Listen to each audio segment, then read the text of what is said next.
welcome to this week's edition of World Crisis Radio. This is Webster Tarpley reporting from Washington, D.C. The eyes of the world fixed for the last 2 days on the St. Petersburg G20 summit. And in the course of this, a split has come to light in the international community, but it's clear Obama is leading a forlorn cause, even on the level of verbal support, purely verbal support, which is far from active participation in aggression on the military level. Obama's verbal support is limited to France, to Turkey, to Canada, Saudi Arabia, and the British. And, of course, among these, Canada is unlikely, almost excluded, that Harper would ever join in the military action. The British government of Cameron has been cut off at the knees by its own parliament. And if Cameron insists on joining in the military attack, we will have a grade A constitutional crisis in Great Britain. Maybe we'll have the fall of the monarchy. If he uses the royal prerogative to go to war, maybe it's time to forget about the royal prerogative and abandon the cause of living in the past. The Saudis, of course, speaking out of all sides of their mouths, promising money and military forces, but of course their military forces are these mercenary forces, and then Turkey, and of course Erdogan, having been betrayed by Obama and those nighttime promises about the immediate collapse of Syria back in 2011. I think Erdogan is looking for revenge. And on the side of peace, we've got much of the world, Russia, China. This is very important that President Xi of China, wielding his veto in the UN Security Council, made an appeal last night, Thursday evening, the 5th of September, at the special Syria dinner at the Peterhof. Xi made a special appeal to Obama to back off from military force. Obama adamant, no, he's going to push ahead. So Russia with Putin, and we'll go into the Russian position in some detail. China, anti-war. India, notice this is already much of the population and land surface of the world. Russia, China, India, they're joined by South Africa, and the president of South Africa, apparently an eloquent voice for peace. Indonesia, adamantly against war. Argentina and Brazil against war and fed up with the excesses of the United States, right, which they might have known about, but now they're embarrassed by having it come out in public. And in addition to this, the general lineup is the BRICS as a whole, Brazil, Russia, India, China, South Africa, are against this lunatic military adventure, this leap into the dark or leap into the abyss, as we might describe it. His Holiness Francis the First, the Roman Pope, has pointed out that the quest for a military solution is futile. This is a much stronger statement than the previous appeals for peace that the Pope has made. I think the Vatican has become aware of the criminal energy behind the U.S. Aggressive push. Even such figures as Van Rompuy and Barroso, the two top Eurocrats and Eurogarchs of the European Commission, they're also telling Obama to back off. And, of course, in the background, we've got Anders Fogh Rasmussen, the NATO Secretary General.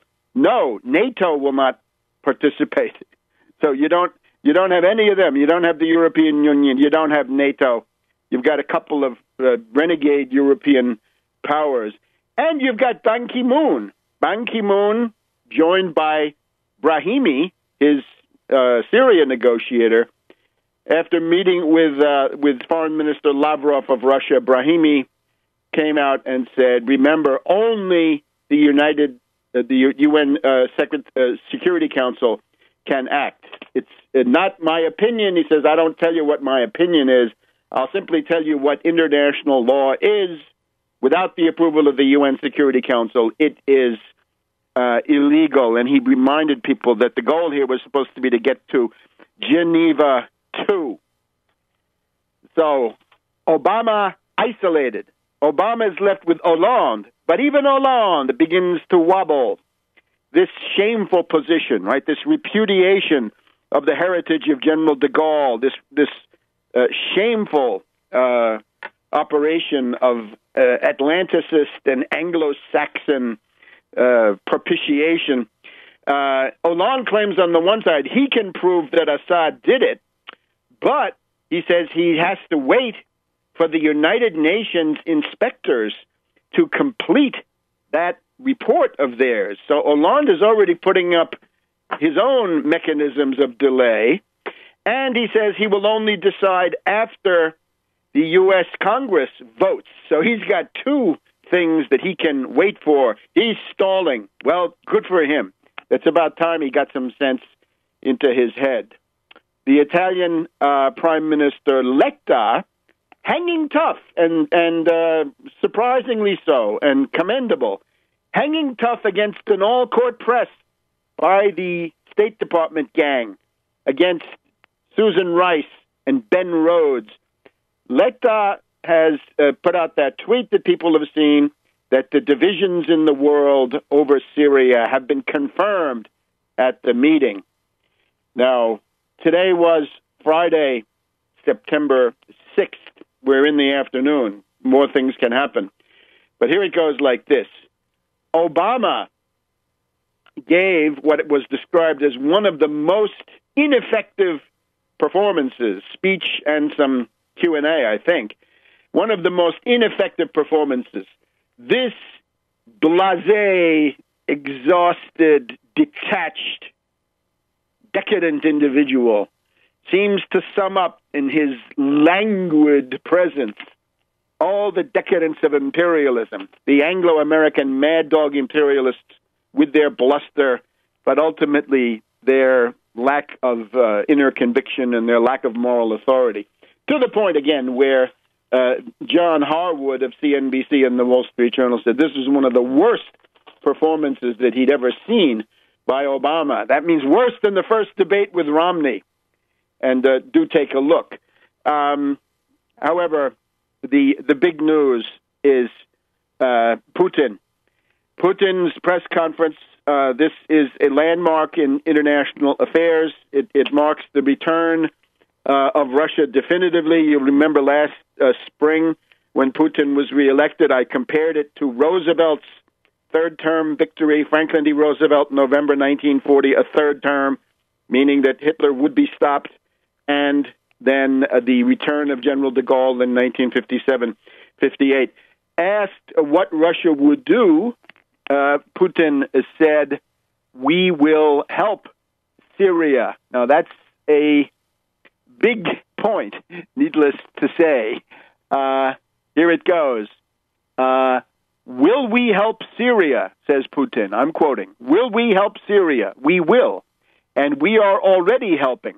We send arms. We cooperate in the economic sphere. We hope to expand our cooperation in the humanitarian sphere, which includes sending humanitarian aid to support those people, the civilians, who have found themselves in a very dire situation in this country. And that is Putin's press conference after a 20-minute one-on-one with Obama. So the Russian position does not waver. It is rock solid. And all the naysayers, of course, can put that in their pipes and smoke it. But bravo Putin, bravo Lavrov, and so on down the line. And we'll be back in a minute on World Crisis Radio. Welcome back to World Crisis Radio. Webster Tarpley here in Washington, September 6th in the afternoon. Two important dates coming up. One is on Friday, it's Friday, Saturday, and Sunday, the 13th, 14th, and 15th of September. We have a 9/11 Truth Conference at the Sheraton Pentagon City Hotel near Washington, D.C. This is in Northern Virginia. Sheraton Pentagon City Hotel. Main events are September 14th to 15th. There's something also going on the Friday there, the 13th, and that's 9/11 conference addressed by yours truly. So you can find all of that at the dc911truth.org website. The other one is, especially in these times, more than ever, we have the Russian commemoration, the arrival of the Russian fleets in New York City and in San Francisco on September 24th, 1863, and October 12th, 1863. And I will promise to reveal the actual location next week. But you save the date. Save that entire evening of Tuesday, September 24th. Don't schedule any bowling leagues or sailing outings or anything of the sort. You want to be available in downtown Washington, D.C., September 24th for the entire evening, starting about 7, right? But get there early. So that's going to be an important one. And of course, we take the long view, right? The long view is that the Russian-American relation must be preserved. And we're told that San Francisco has called off the expression of gratitude for saving the United States over some contingent issue about, I think, a profoundly misunderstood Russian law. Well, I think that is a grave short-sightedness, let us say, on the part of some, but not us. So we are happy to go forward with this extremely important commemoration. All right, so the Putin warning, I guess it's going to be called that. This is historical. It's a warning, and I'll just repeat it. Will we help Syria? This means Russia. We will, and we are already helping. We send arms, we cooperate in the economic sphere, and we hope to expand our cooperation in the humanitarian sphere. And he points out that the so-called use of nuclear weapons is a provocation by the rebels in the hopes of obtaining a foreign military intervention. The alleged chemical weapons use in Syria is a provocation carried out by the rebels to attract a foreign-led strike, Putin told the G20 summit. This was not a 50-50 split, but a lopsided balance of some half-hearted dupes and blackmailies and fanatics like Saudi Arabia on the U.S. side, and the vast majority of humanity, the BRICS and more, most of South America, Germany, Italy, not interested in doing any attacks and so forth.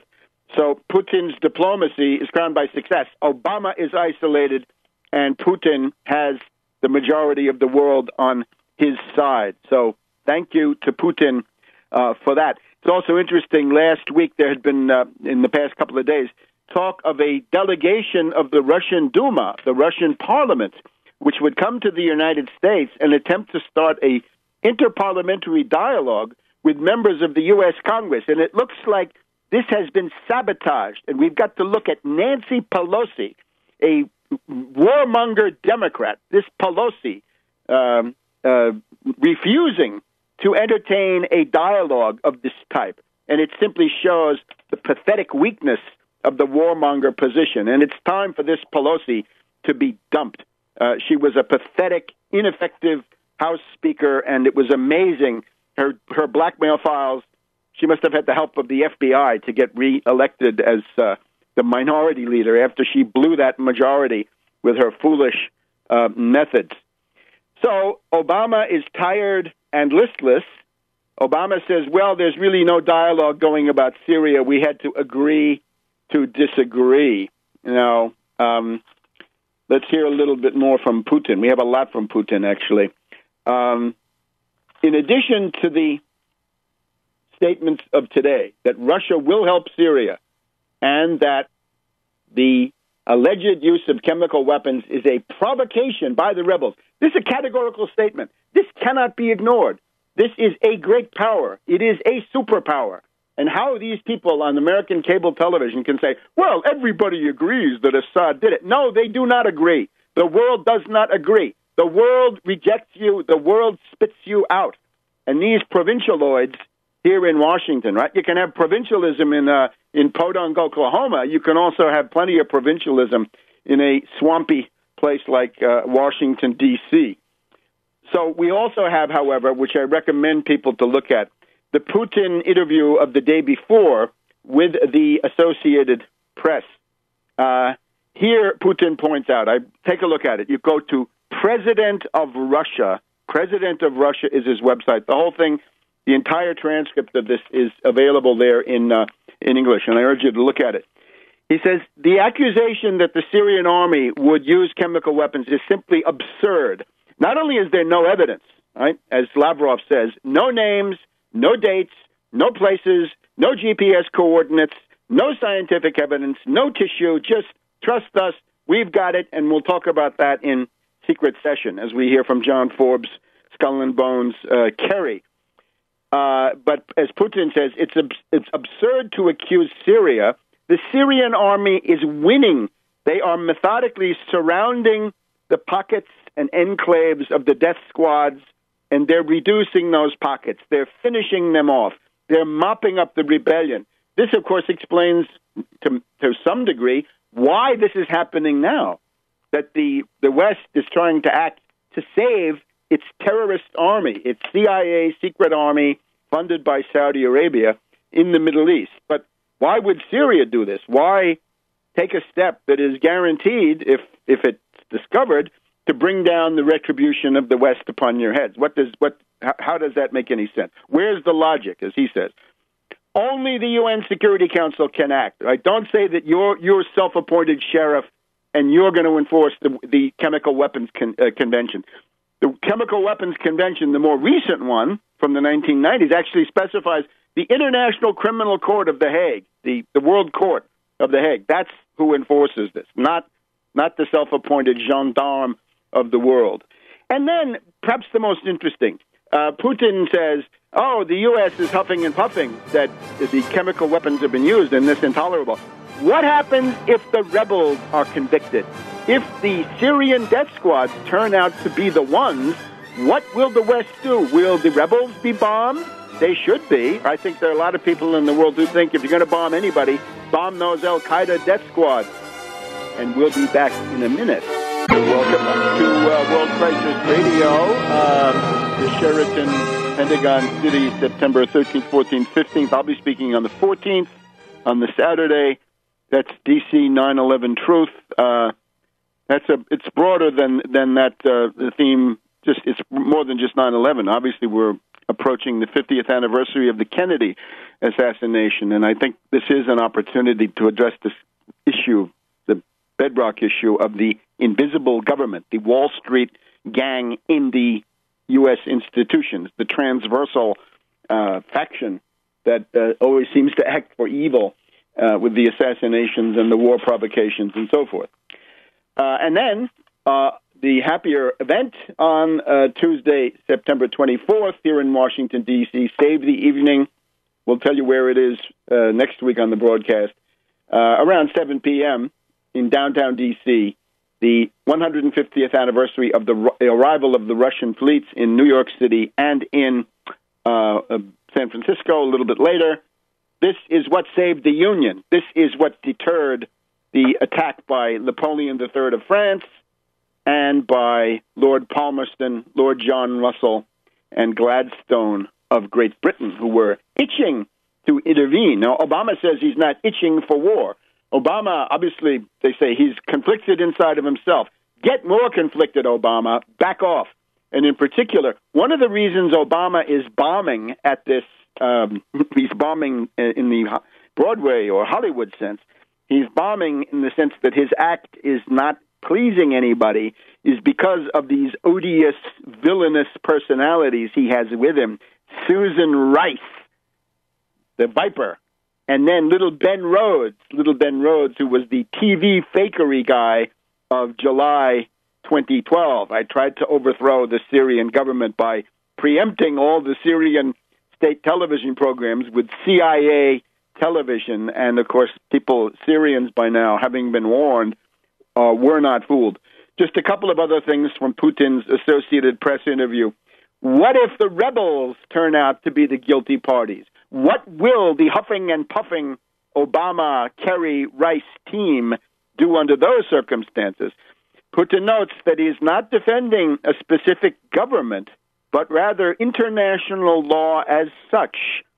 And it is the intention of Russia to respect contracts for military deliveries.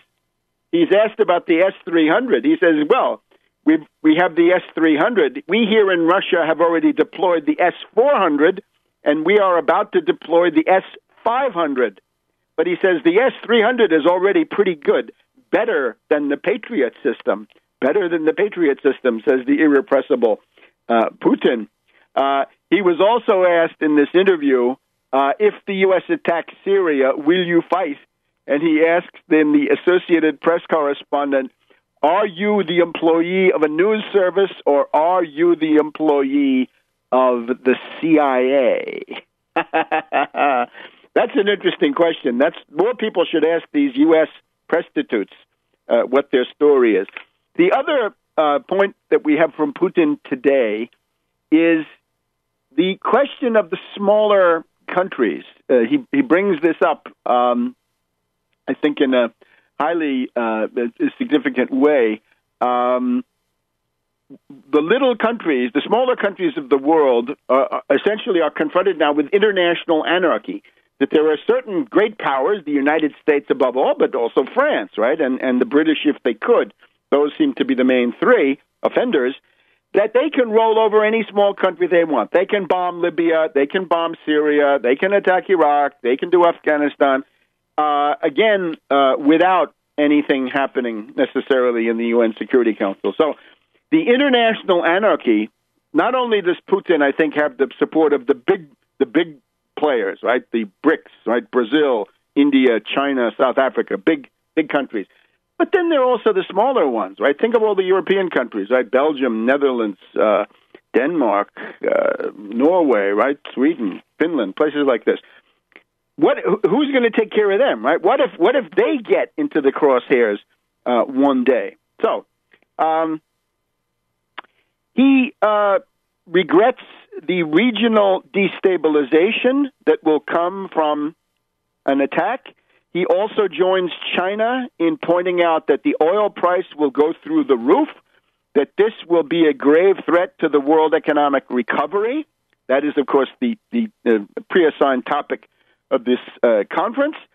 The Russians are pointing out that it's Saudi Arabia, Qatar, and the British who are most enthusiastic for a U.S. attack, right? Again, they're the ones who are willing and eager to fight to the last American.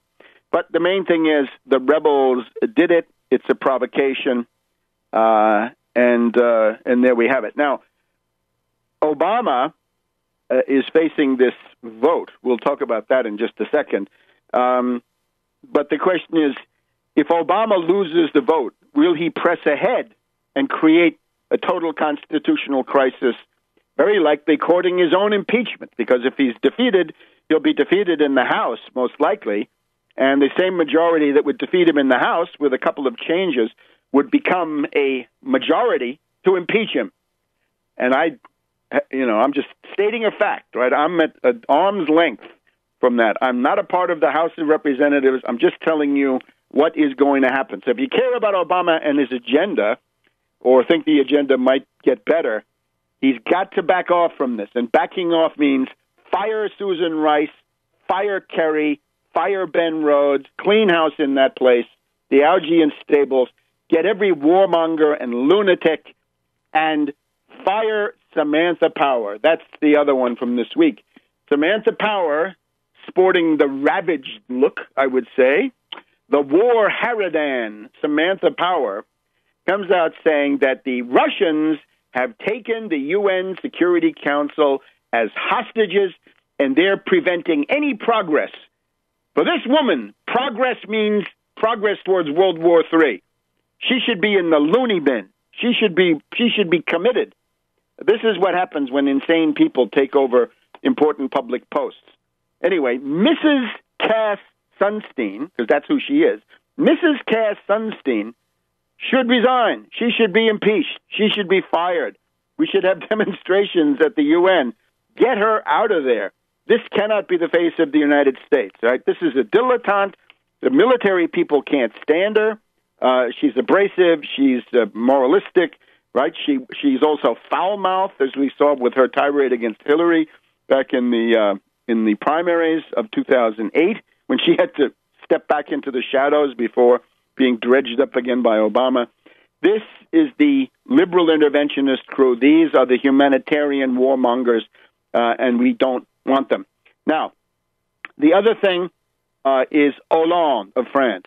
It's important that he says France has to wait for the inspectors. He does not say France has to wait for the UN Security Council, although the spokesman, the primary debater for the UMP, the Sarkozy party, right, the right-wing or conservative party in France, during the debate in the French National Assembly on Wednesday, pointed out once again to Hollande, if you make this attack without the UN Security Council, that is illegal, and you should not do it.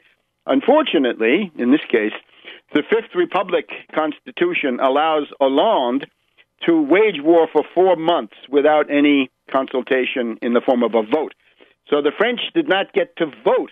This is a shameful situation. The British get a vote, even the U.S. gets a vote, but the poor French don't get a vote. You got to do something about that. Maybe a general strike is the answer, where you can vote with your feet. But of course, since Hollande is from the Socialist International, the Yellow International as it was known, it was the Yellow International because they were the ones who supported the war credits of World War I. Anyway, it's time for the French to redouble their efforts, take advantage of this stalling, and go forward on that. And we'll be back in a minute on World Crisis Radio.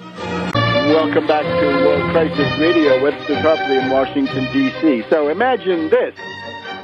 The great power, the superpower Russia, warns the United States, don't be dragged into war by a cynical provocation by al-Qaeda terrorist rebels seeking to con you and use you for an attack.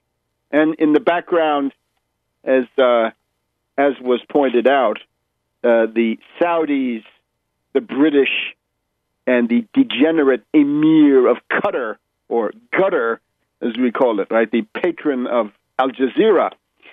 So it is time now to stop with this cable TV talk. Nobody questions that the rebels did it. They certainly do. The majority of the world rejects this fantastic story. It was, in short, a false flag operation. A false flag operation, a terrorist provocation, cynically conducted by the rebels, we'll go through how, and then attributed to the Assad government. Maybe what Zbigniew Brzezinski was warning about in his testimony to the Senate Foreign Relations Committee at the very beginning of 2007, when it looked like Iran might be the target. And guess what? Iran still is, because the attack on Syria is the first step towards an attack on Hezbollah in Lebanon, a very formidable military group. Ask the Israelis about how effective Hezbollah is. Hezbollah has defeated the Israelis on 2+ occasions. Defeated. The Israeli supermen went down to defeat at the hands of Hezbollah. Don't mess with Hezbollah, and don't mess with Iran, 3 to 4 times the size of Iraq in terms of population and area. And certainly the combination of Lebanon and Syria and Iran, and then Iraq, let's also point out, at the meeting of the Arab League, here's another ignominious failure by the incompetent Kerry and the bungler Susan Rice, right? The mad dogs who are also the gang that can't get anything right. This is now the meeting of the Arab League a couple of days ago. They could not get a warmonger resolution through there. They could not get a call to attack Syria. Rather, the no's came from Egypt, the biggest Arab state, Algeria, tremendously important country, and Lebanon and Jordan, lower profile, but Jordan pathetically whining that they don't expect their territory, they won't allow it to be used for the attack to be conducted. So there are a bunch of very big no countries, and Iraq. Iraq also voted no. So there's no attack resolution. Kerry is a liar. I want to thank Lavrov and Putin especially for exposing that Kerry, Skull and Bones Kerry, is a liar. Now, in his testimony, right, Kerry had one day at the Senate Foreign Relations and then the House Foreign Relations the following day. This person, look into those eyes, and I think you see something demonic and satanic, coherent with the fact that he's a member of the Skull and Bones death cult up at Yale, which has brought us so much misery here in the United States. Without McCloy, without Stimson, without Lovett, without Harrison, without Bundy, we would not have had Pearl Harbor. We would not have had the dropping of the atomic bomb on Japan. We would not have had the Japanese in the concentration camps. Without Harriman and the younger generation of Bundys, without Averell Harriman, William Bundy, and McGeorge Bundy of the Kennedy National Security Council, we would not have had the Vietnam War. Without McGeorge Bundy at the National Security Council, we might not have had the Kennedy assassination, right? That's his job. If his job was national security, looks like he blew it. The Kennedy assassination was obviously very bad for national security. And then, of course, the ones that everybody remembers, Mad Dog Bush the Elder, George H.W. Bush, the First Gulf War, and George W. Bush, Mad Dog Jr., they're responsible for the Iraq War and the Afghan War and, of course, 9/11 on their watch. So this is the Skull and Bones tradition, and there's more than just that. But now, look, in his testimony, Kerry said, the terrorists, the al-Qaeda forces in the Syrian opposition are a mere 15 to 25%. Well, that's, of course, that should not give us pause, right? If they take 15 to 25% of Syria and make that into a terrorist emirate, what difference does that make? And they can launch attacks out over the Mediterranean towards Europe or into the southern parts of Russia. I don't know. It's much more, of course. The official, as the congressman pointed out immediately, real time, it's at least 50%, and it's probably more, because the greater criminal energy, the greater fanaticism and so forth is on the side of these lunatics. So Kerry lied, yes, and Putin is right that he lied. Let me just point out, though, here's another one where Kerry lied on something even closer to home for Kerry. If you watched MSNBC last night with Chris Hayes, you get the response from Kerry is essentially to say, I'm not a warmonger. Look at me, I'm not a warmonger. Obama's not a warmonger. Obama was against wars, right? He tried to shut down wars.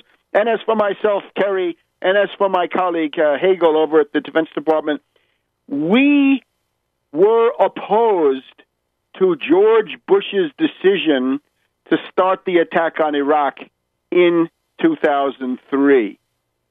He gives you the idea that he was opposed to the Iraq War. He is lying. This is where people have got to get him.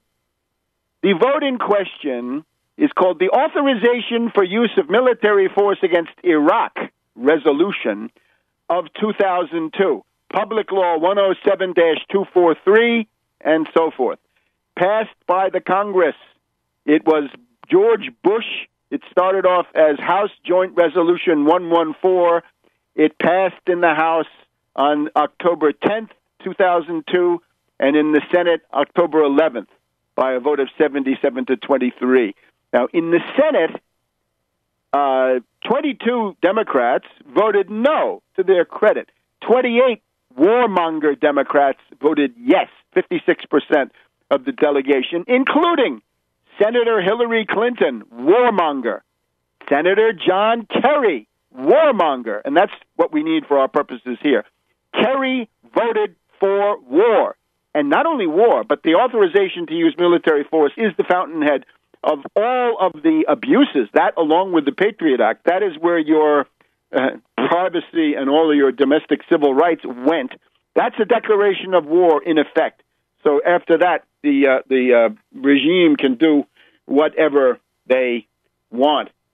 Therefore, Kerry is a liar. He is indicted in the court of public opinion as a pathological liar. And if you listen to that testimony of his, you'll hear all other kinds of lies, right? How many countries support you? How many countries can you guarantee will be in the shooting war, standing next to you and shooting and being shot at? The answer is actually zero, because France is too wobbly to be counted. And as for the rest of these places, we're in the Levant, right? The Turks and the Saudis. Watch out for them. Their promises are written in the water of the Eastern Mediterranean, let us say. So these people have to go. Rice, Kerry, and we might as well throw in Ben Rhodes, the amateur strategist. Imagine Ben Rhodes, who thinks that wars can be won with television, right? When the populations are actually aroused.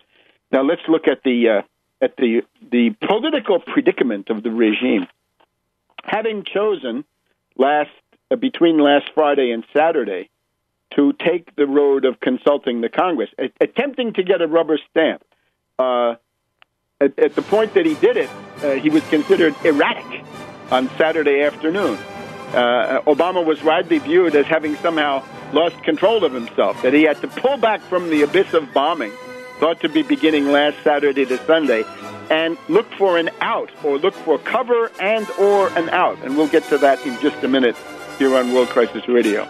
Welcome back to World Crisis Radio. Now let's look at the congressional votes. Now I have to caveat this point that we have conflicting stories here, and I think some of it, there's certain reticence to actually count the votes because it looks very bad for Obama and the warmonger side, and the entire Beltway elite is committed to this attack. It is very, very interesting.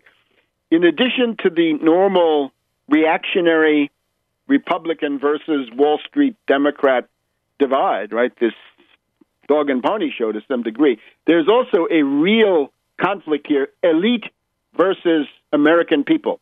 Think of Feinstein, who said, yeah, it's true, in my town hall meetings, they all tell me don't do it, but then again, they don't know what I know.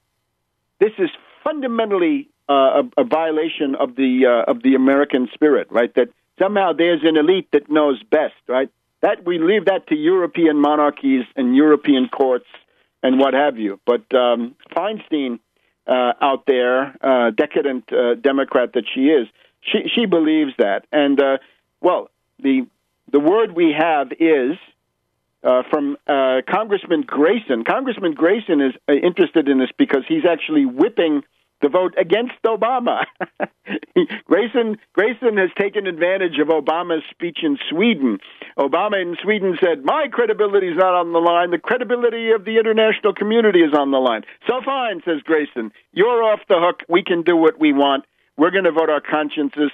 Grayson has actually said that Pelosi is unlikely to whip a matter of war and peace. I think Pelosi probably will. She'll have Salon Kitty coming out, right, and the whatever else in order to try to get the votes. But this is going to be very hard. The subtext of this entire segment is mobilize, mobilize, mobilize. Emails, calls, letters to the congressional offices. Everybody's got 2 senators and 1 congressman. That's a total of 9 to 12 phone calls you need to make. Do it, and you'll sleep the sleep of the just. And do it now. Do it on the weekend and into Monday. The votes probably begin around the middle of next week. It's quite possible that the vote in the Senate will come on September 11th. So on the 12th anniversary of the September 11th attacks, the U.S.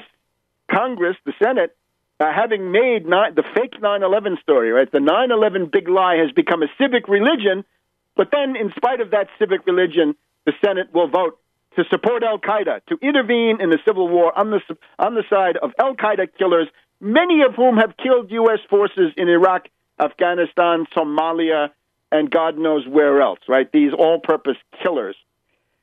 So, the whip. Grayson says that the phone calls against the war coming into Congress are on the order of 100 to 1 against the war. There are other estimates that make it 15 to 1 or 20 to 1. Fine. So from 15 to 1 to 100 to 1 against the war. There are other town hall meetings, right? McCain's town hall meeting. Congressman Jerry Connolly here also got his head handed to him at a town hall meeting. Let me point out that Connolly, especially treacherous, here in the Washington, D.C. area, we have two profiles in treachery. We've got Jerry Connolly out there in the Virginia suburbs, who is on the Foreign Relations Committee. And then we've got Congressman Van Hollen here in the Maryland side, and they're cooperating to have a kind of a fake, it's a deception motion. It says only one round of strikes, strictly limited. Let me just point this out. People have got to learn what Russia learned and the world learned in March of 2011. If you vote for any resolution of any kind that has any tiny door for military action, even if it's 5 seconds of bombing and nothing more, that will give you the big war. Because through that door, however tiny, the warmongers will come piling through. You give them that centimeter, that millimeter, and they will take megaparsecs of distance to wage war, light years of distance to wage war. So therefore, the only conceivable position is no, no, no. No to military action under any circumstances. No air attack, no land attack, no subversion, no teams on the ground, no sneakers on the ground, no high heels on the ground, no sandals on the ground, no boots on the ground, no wingtips on the ground, no, nothing on the ground, nothing in the air, nothing in the water, nothing in outer space, nothing underground, no, no, no. So Grayson says, again, the Democratic congressmen, he says, are going 4 to 1 against war.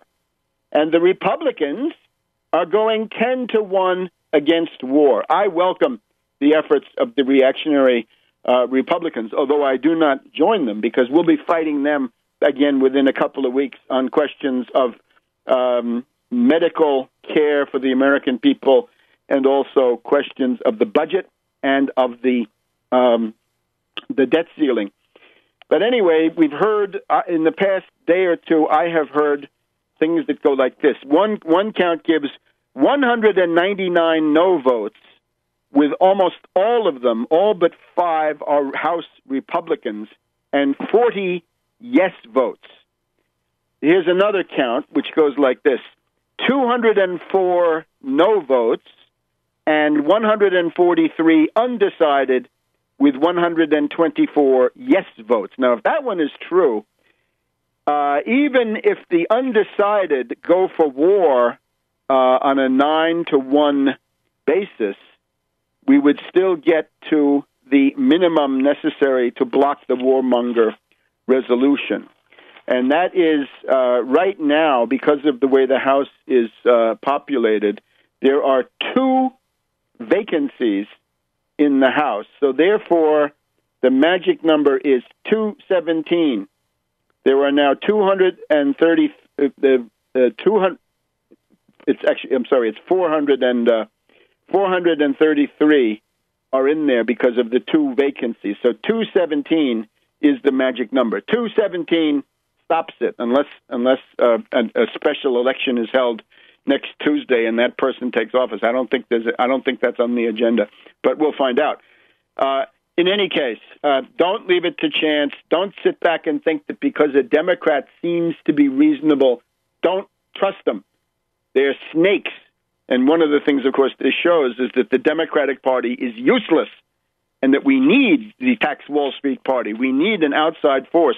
out of the control of the Democratic Party to enforce this. But anyway, that is the grim story, and most of the large mainstream media are afraid of that.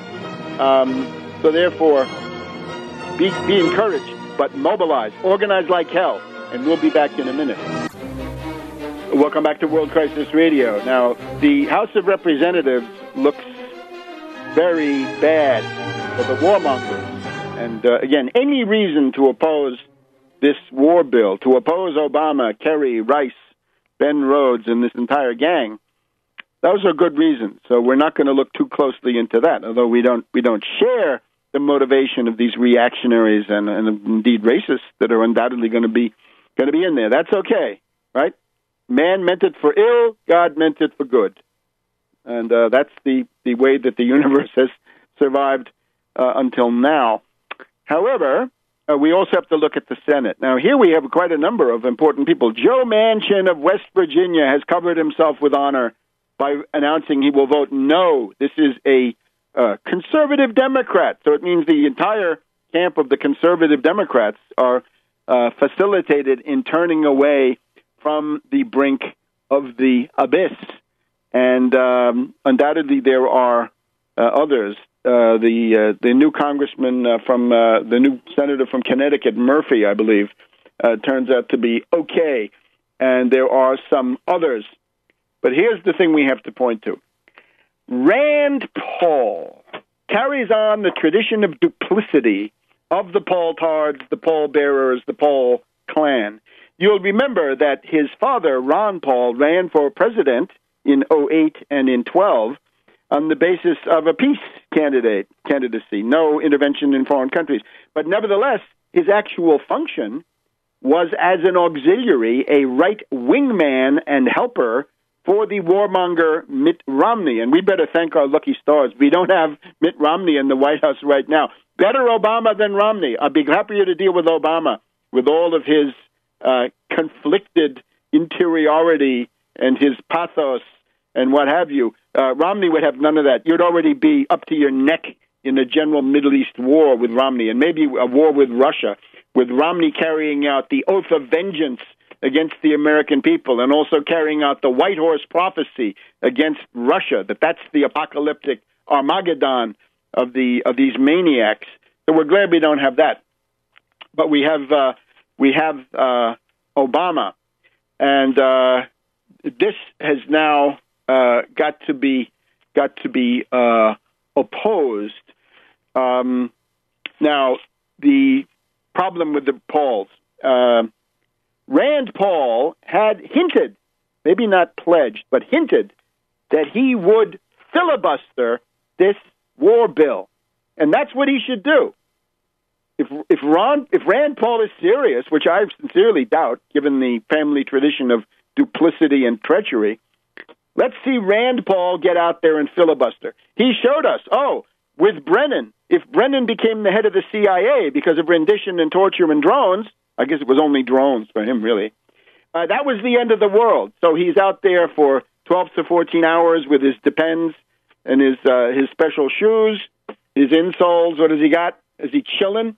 But he was out there, and he got a big name for himself as a filibuster artist. Now we come to a question of constitutional legality and the destiny of the United States of America. And little Rand pulls back. He's not going to filibuster. All of you Paul-tards out there, get on the horn to little Rand. Bombard him with email. Filibuster is the only acceptable thing. We can't have one tortured little vote at the end of the day. That's no good. I would also appeal to people like Ted Cruz, right? The other leading libertarian reactionary, supposedly anti-war. Ted Cruz says he's against it too. Ted Cruz, little Rand has gotten ahead of you in media attention and many, many other things. You've got to outflank him on the radical side. You filibuster it. Force little Rand to come through. Let me talk about a couple of things. Mitch McConnell has been silent as a tomb because he is a parliamentary cretin, of course, but he's afraid of a Tea Party challenger, which he has in Kentucky. Now, if little Rand wanted to do something for peace and wanted to be radical about it, right? If he took it seriously, if he believed his own rhetoric or stood behind his own rhetoric, he would say to McConnell, look, McConnell, I want you to come out condemning this war resolution, announce that you're going to vote against it, and that you're going to whip the Republican senators to oppose it, to block it. Don't let it go through. And McConnell, little Rand, could say, if you don't do that, I will condemn you and invite people to vote for your Tea Party challenger in the Republican primary, which is coming up now in a couple of months. That is where you would force the minority leader of the Democrats in the Senate to line up against the war, which otherwise he's not going to do in any effective way, at least not in time. So this is the test for Rand Paul, right? Remember, we had Rand Paul endorsing Romney. A lot of people were shocked. I wasn't shocked. That's exactly what the Paul clan was doing. And when I put this on Twitter, I'm just amazed at the stubborn desire of people to be stupid and to be duped. It's the hunger to be duped. We saw it among leftists, the desire to be duped by Obama. And now with the right-wingers, the reactionaries, the libertarians, their desire, their hunger to be duped by somebody like Rand Paul. Now, that's some idea. Now, it's also the ideological fronts are highly interesting. Grayson is doing a great job. McCain, of course, he should be committed to the loony bin. We have Congressman Ellison, our one Muslim congressman, is supporting the attack, as far as I can see. That's the head of the Progressive Caucus. What's up with that? Time to get him out of there. Even the Progressive Caucus, of course, split.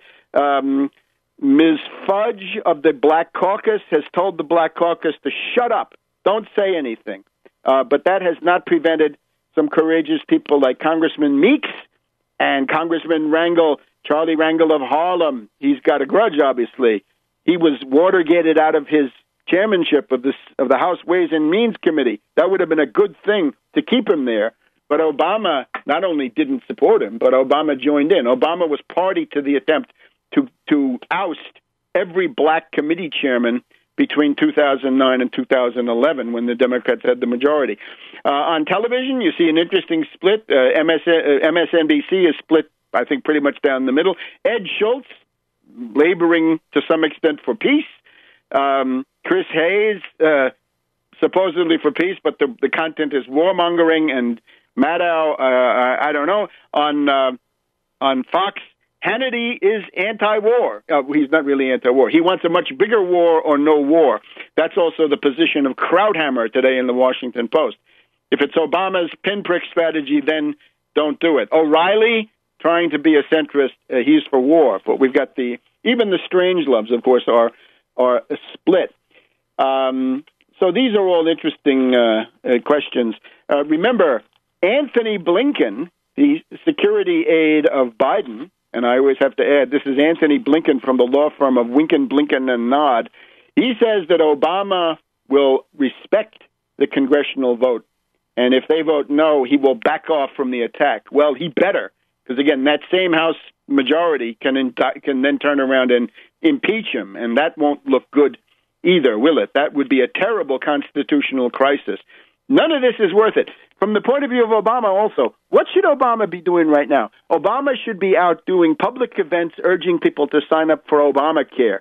He should be building a case to crush the Republicans on the budget, that they do have to fund food stamps. He should back off, obviously, from his infamous chained consumer price index, from his attempt to attack Social Security and other federal benefits and so forth. A couple of other things to note. The New York Times, I guess trying to make us forget Judith Miller, which we won't, but on the 5th, Thursday, yesterday, the New York Times had a very shocking film of an atrocity carried out by the Death Squad rebels, living up to their name. They assassinated 7 Syrian army draftees, POWs. How's that for a cultural norm? Don't assassinate, don't execute prisoners of war. That's even more basic. Welcome back to World Crisis Radio. Got to cram in a bunch of points here in the last segment. That New York Times picture and film, front page picture and video film, The death squad rebels, the al-Qaeda people that Obama wants to help and that Kerry wants to whitewash, they assassinated before your eyes 7 draftees, young kids of the Syrian army. Now, we're told by Obama and Kerry that there's this cultural norm of international customary law that chemical weapons cannot be used. Well, I got another cultural norm. How about that you don't execute prisoners of war? People that have been captured are not executed. How about the Battle of the Bulge when the Nazis executed a bunch of U.S. troops that they'd captured, machine-gunned them in a field? That didn't go down too well, did it? So you also got to add, if they do it to you, is that a serious war crime? Apparently, the administration has got their moral compass lost. The other news we have on the inside, the Syrian rebels, always eager to offend the West as much as they can. We have a village called Malula. I've gone by there, not been in it, but on the road north from Damascus, Malula, it is a place where the Aramaic language is spoken. Aramaic is the language spoken, according to most estimates, by Jesus Christ. Christ spoke Aramaic. This village of Malula is a largely Christian, Orthodox and or Catholic and or Melkite village, which is now under attack by the death squad rebels. And in the coverage on this, we saw Sister Agnès Myriam de la Croix, who is a very brave lady that I had the honor to know at the monastery of Saint James, Saint-Jacques l'Interstitier, Saint James, the torture victim in Kara, also on the road between Damascus and Homs. So these people are the linguistic heirs of Christ in terms of village and family. And who knows, biologically, there may be also some connections, right? If you had the DNA, you could test it. So the other thing we should point out, bribery. Look at my website, tarpley.net. I received and was happy to make available here in the United States an article from the Russian Near East Review publication by a scholar, Dr. Titov, T-I-T-O-V, and it is that the Saudis and the Qataris are engaged in a campaign, a massive campaign of bribery, big money, and this is huge bribes to individual U.S. officials, people who flip, watch them. They are getting big money behind the scenes from the Saudis. There are federal prosecutions here that are going to be carried out if we live that long. Bribery is forbidden. The Constitution forbids federal officers from receiving bribes and or objects of value and or titles of nobility from foreign princes, potentates, and so forth. This includes the royal houses, so-called, of Saudi Arabia, and the Emir of Qatar. The Emir of the Qatar is apparently coughing up some cash. So take a look at that, and that puts this entire thing in a different framework. And for those of you who have been dreading that voice of Hillary Clinton, that sound of the nails being scratched across the chalkboard, the cackling, well, according to a completely different source, a mainstream MSN report, Hillary Clinton took $500,000 worth of jewelry from the degenerate Saudi royal family. Hillary Clinton has come out in the background supporting the attack. She's a warmonger. She has learned nothing. She lost the presidential nomination because of her stubborn warmonger vote in 2002 and her stubborn warmonger determination not to apologize or repudiate that vote. So Hillary Clinton has now got a $500,000 albatross of white gold studded with sapphires and rubies from the King of Saudi Arabia. That's what's around her neck. So bad news. And this, you haven't heard the last of this. You'll get more, but go to tarpley.net. And, of course, as I should have been pointing out more during the the broadcast. Webster G. Tarpley Twitter feed is simply indispensable because you can't keep up with this stuff unless you've got the Twitter feed. For example, on Saturday afternoon, I went down to the demonstrations at the White House from the Answer Coalition. Do take a look at the Answer Coalition. If that's the only demonstration in town, well, then by all means go to it. Take your own political identity, your own signs, your own leaflets, and everything else. But join in, of course. Now, if we can, let me just try to put this Putin question into perspective. Putin is carrying out a program of war avoidance. I think the figure of Putin right now deserves study. He is, in a way, showing us he is an exception to the crisis of the human personality and the eclipse of reason that we see in our own time. In other words, this harkens back to the concept of man that we had in the Italian Renaissance or in German Weimar classicism, right? The notion that human greatness is at least available. This is a program of war avoidance, and I want to relate it then to the Russian fleets coming to the United States in 1863.